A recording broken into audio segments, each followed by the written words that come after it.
So here's the situation. I'm stupid and I didn't move my tub inside before it rained. And that's why there's rain collected all over the top of this. So this is a horse watering trough. As you know, I live on a farm that has a lot of horses, and this is a 50-gallon, I believe, and we had it just sitting around not being used, and so I thought this would make a perfect goldfish holding tub while I am moving.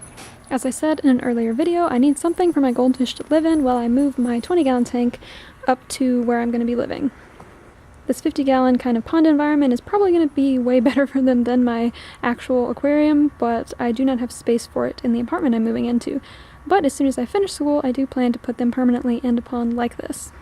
So now all that I have to do as a little person that is not very strong at all is pick up this 50-gallon tub and move it inside so that my goldfish can be in a temperature-controlled environment and not have any predators outside. Speaking of predators, dun dun dun, it's guinea cat. To move my fish tank because you can't eat all the fishies, you know? Okay, I will show you guys me moving this and getting it into the house. Annie being super helpful as always. Thank you, Annie.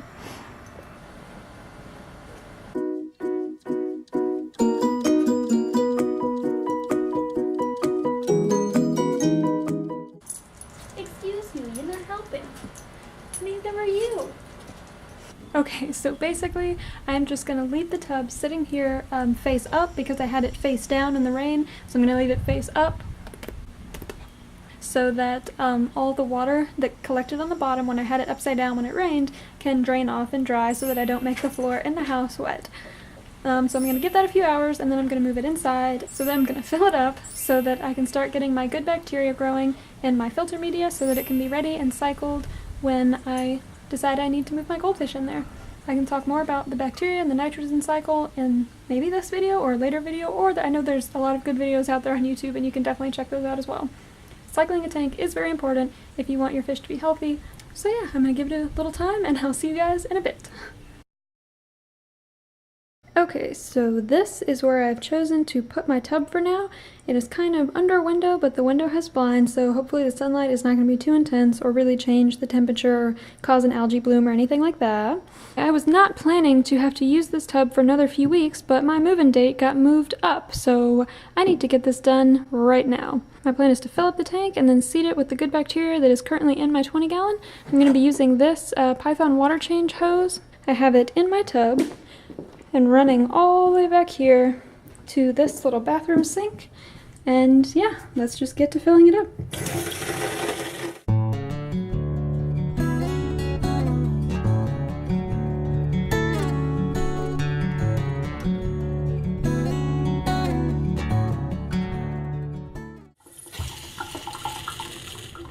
Alright, and now that we are done, I simply turn the water off and the water flow stops, and we have our almost completely filled up 50-gallon new goldfish pond. Okay, so this is the new brand of filter that I'm going to try out. It is whatever this brand is. I'm not even going to try to pronounce it because I know it's going to go really horribly. Anyway, I've obviously never used this brand or this particular filter before, so I'm going to show you guys unboxing it, and then I'm going to set it up now, and so let's go ahead and roll that footage.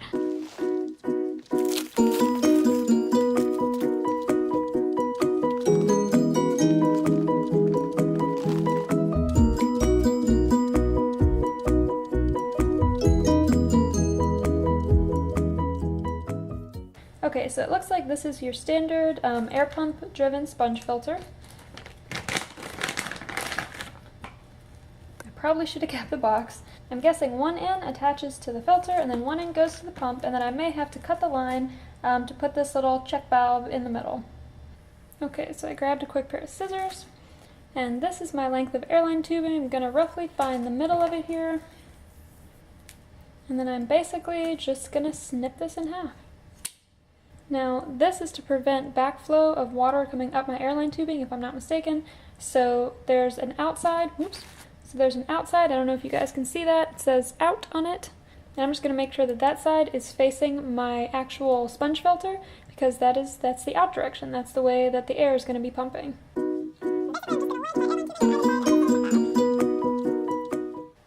Okay, well that's a lot harder than it needs to be, isn't it? I think to make it easier, you could kind of warm up the plastic so that it's a little bit more pliable and will stretch over the valve, but that sounds like some extra steps that I don't want to take right now, so I'm just gonna force this thing on there.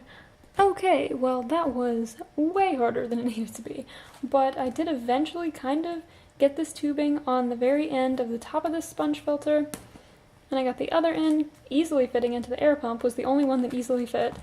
In the middle I have my little air valve, check valve, as I said, that has the out facing the sponge filter in.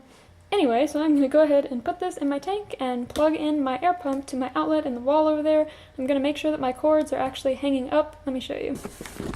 My cords are actually hanging up over the tanks, kind of, so that just in case I were to have a leak overnight or whatever while I'm observing it, the water is not going to get into my cords and my extension cords and stuff like that and cause a problem. So yeah, let's plug this monstrosity in and see how it works. Hopefully it does. Okay, so some first impressions. One thing I don't super love about this filter is the plug-in cord is relatively short, so you really have to have a flat surface near your outlet if you are going to use that cord. It does have a very long, nice airline tubing, and so far the sponge filter looks okay. I'm not super impressed with the power of the air pump that was included. As I said, this is a 50-gallon tank. This particular double sponge filter was supposed to be rated for up to 55 gallons. I have my doubts. It was kind of tricky getting those suction cups to stick to this kind of material, but it did eventually stick. Because the tub is a little bit longer and shallower, my out tube does stick out of the top of the water. I researched a bunch of different setups that people had using these sponge filters, and I think a lot of people kept them completely submerged, but there were some that had them sticking out of the top like this, so I don't think it really matters.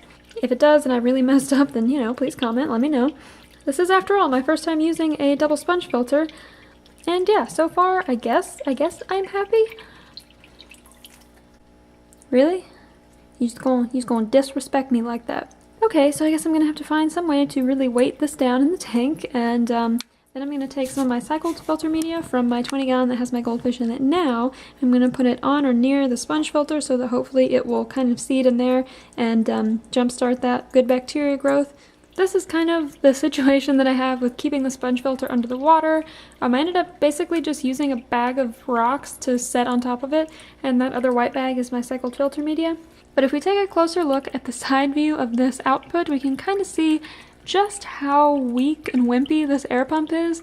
Honestly, I'm really just not impressed with it, and I had a thought. So a while ago, I actually bought this Aqua Culture air pump.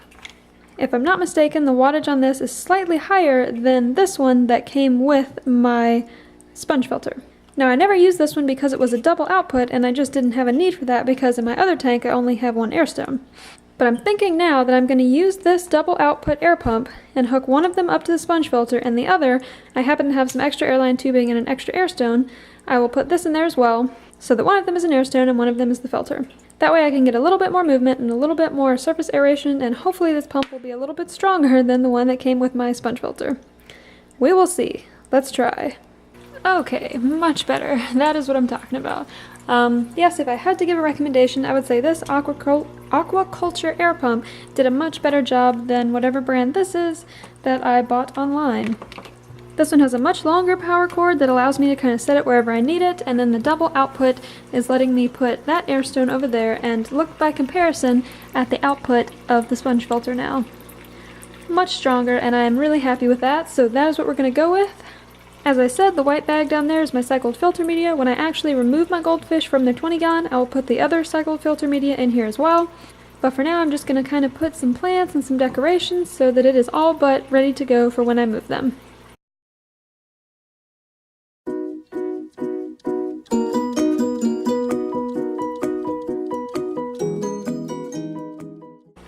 Alright, got my fish in the bucket. They are definitely not happy about it, and I'm going to drip acclimate them now, just to make sure that the temperature and everything else matches perfectly.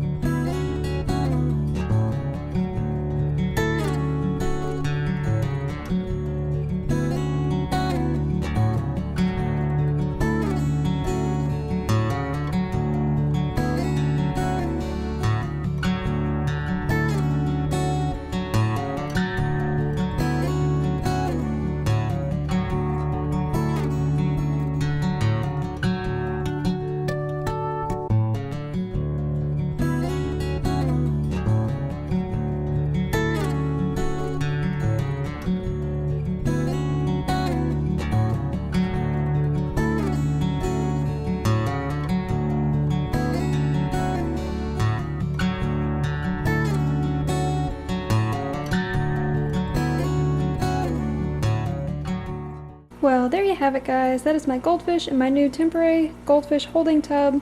I will do another video when I actually reset up and rescape the 20-gallon in my new apartment. They're going to be the last thing that's moved, so I do plan for them to stay in this tub for about a month, and I hope that they really enjoy it, and I cannot wait to see them in the new 20-gallon as well.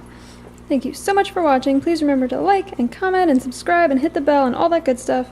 I love seeing all of you every week, as always, and I will see you guys all again next week. Bye, guys!